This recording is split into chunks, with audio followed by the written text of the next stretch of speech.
Hello and welcome to Point and Speak English.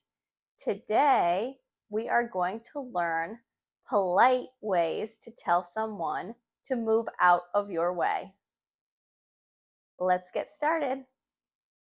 So say you're at the store and somebody is in your way.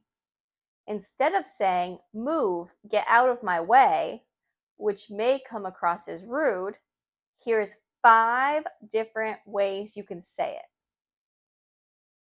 So the first one is to say, "Excuse me."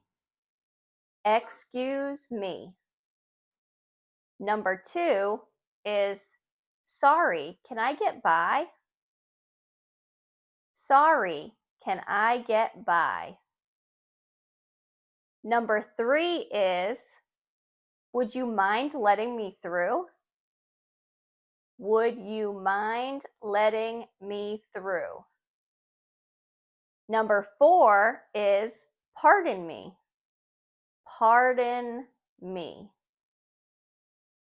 And number 5 is, "Can I squeeze by you?" Can I squeeze by you? So there you have it. 5 nicer ways to say, "Move, get out of my way."